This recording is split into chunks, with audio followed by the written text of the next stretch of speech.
sahabat-sahabat muslimat. So izinkan saya untuk pagi ini saya buka kitab Di Balik Tabir Kematian. Saya nak fokus kepada keutamaan mengingat kematian dalam semua keadaan. Kita faham dalam kita membaca keutamaan mengingat kematian itu mungkin sukar, tapi kita faham kita nak berbicara hari ini tentang mati. Kita hidup, tapi kenapa kita selalu disuruh berbicara tentang mati? Sebab semua kita ni pasti mati. Betul tak ibu-ibu dirahmati Allah? Semua kita punya cita-cita. Ada 3 orang anak, 4 orang anak. Kita nak kalau boleh yang sulung jadi sekian, nombor 2 sekian, nombor 3 sekian, nombor 4 sekian. Kita hari ini berumah kecil, kalau boleh kita impian berumah besar. Kita hari ini ada kereta A, kemudian nak tukar kereta B. Hari ini kita pangkat sekian, kalau boleh sebelum pencen kita nak naik pangkat sekian. Kita ada cita-cita itu, kita ada perancangan itu. Tetapi yang maha baik perancangannya untuk kita adalah Allah yang maha mengaturkan seluruh kehidupan kita. Kerana kita beriman kepada qada dan qadarnya Allah, kita tahu bahawa telah tertulis di Lauh Mahfuz apa sahaja yang telah Allah tetapkan, sahabat-sahabat muslimat dirahmati Allah. Tetapi yang kita tak boleh nak design, tak boleh kita nak pilih, tak boleh kita nak paksa untuk tahu. Hatta kita rujuk ke dalam Google mana pun, kita takkan dapat jumpa jawapan bila tarikh kematian kita.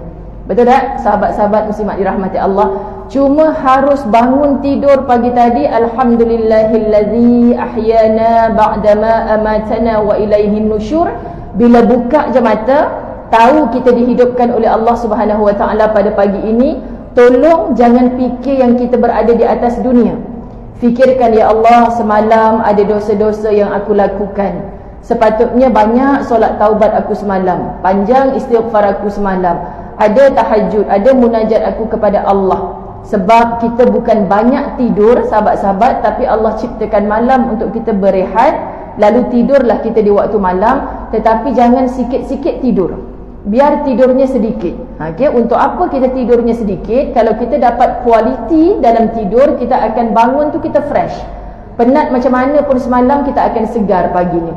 Tapi dengan semangat, kekuatan untuk kita meneruskan kehidupan kita ni sebagai hamba Allah yang taat sentiasa kepada Allah. Jadi orang yang taat insya-Allah akan mengikut di belakangnya, amanah, jujur, sahabat-sahabat dirahmati Allah. Sebab apa? Kenapa mesti amanah? Kenapa mesti jujur? Kenapa mesti setia? Kerana kita tahu kita punya Allah yang maha memerhatikan. Dan dia tak pandang zahir kita ni saja. Cakap boleh manis semua orang. Lagi-lagi pertama kali jumpa. Kan saya duk sebut sahabat pengerusi majlis kita tadi, ustazah yang tidak asing lagi. Saya geleng kepala, memang bukan orang asing pun sahabat-sahabat dirahmati Allah. Memang bukan alien diturunkan ke muka bumi Allah pun. Maksudnya semua kita ni sama. Tapi yang membezakan kita di sisi Allah, bagaimana kita bangun tidur semalam, dosa-dosa aku ni Allah dah ampun ke belum. Ada rasa satu ketakutan untuk meneruskan hidup kalau Allah tak ampun dosa.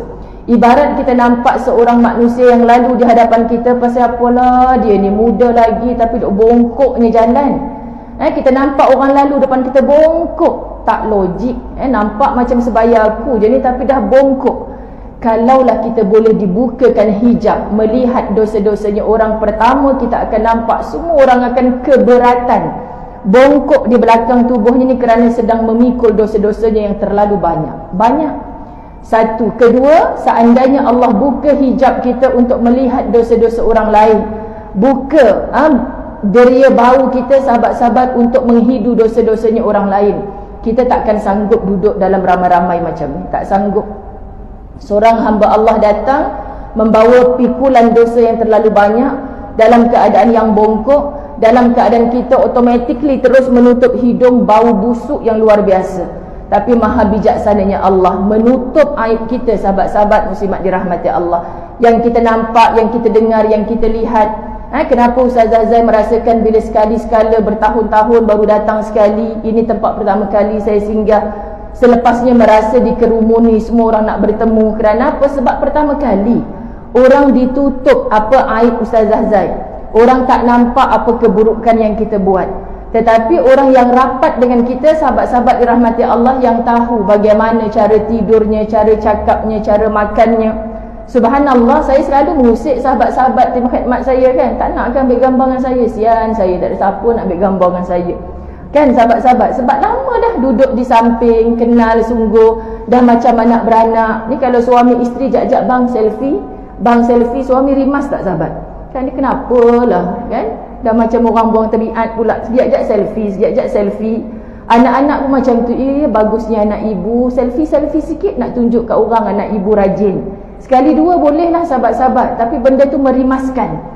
Jadi kita nak sebut sekali-sekala harus kita layan, sebab orang tak tahu siapa kita, tapi sentiasa merasakan Allah memandang aku, Allah mendengar aku, Allah mengetahui tentang aku. Justru antara hikmah yang Allah hijab, tutup ini sahabat-sahabat, juga maha bijaksananya Allah. Kenapa Allah tidak ciptakan tulang temulang kita, jantung hati kita, minta maaf sebut usus kita yang pagi tadi dah bersarapan, rasa sakit perut tak buang lagi. Kalau kita boleh nampak transparent ni, agak-agak orang lalu kita mau tak tengok sahabat-sahabat. Ya Allah, nak terkeluar dah tu, tak sanggup aku nak tengok, banyak pula tu, tak lalu sahabat-sahabat. Tapi Allah maha kaya menutup aib kita. Diletakkan tulang dibalut dengan daging-daging, dipercantik, diperkemas dengan kulit. Dan kulit yang menutup segala aib kita nanti di hadapan Allah akan bercakap. Masya Allah, kita ni dibawa ke mana? Melaporkan semuanya kepada Allah. Quran menceritakan bukan tangan, bukan kaki sahaja bercakap ketika mulut dizip, tak boleh berkata-kata di hadapan Allah, tetapi kulit kamu juga bercakap-cakap di hadapan Allah, menyatakan apa tu yang dulu kamu selindung, yang kamu sembunyi, mengharapkan pujian makhluk manusia, menafikan redanya Allah kepada kamu. Maka hari ini kulit-kulit kamu bercakap di hadapan Allah. Kalau kita tak datang rasa ketakutan itu, mengimani ayat Allah yang begitu, sahabat-sahabat, silakan untuk berbuat maksiat banyak-banyak di atas muka bumi Allah. Ini yang banyak orang sombong bercakap, hal mati cerita lain lah. Ini kita hidup ni, yang penting aku nak apa yang aku nak. Dia nak apa yang dia nak tu tercapai. Susah ke, senang ke, halal ke, haram ke, yang penting aku dapat. Itulah nafsu.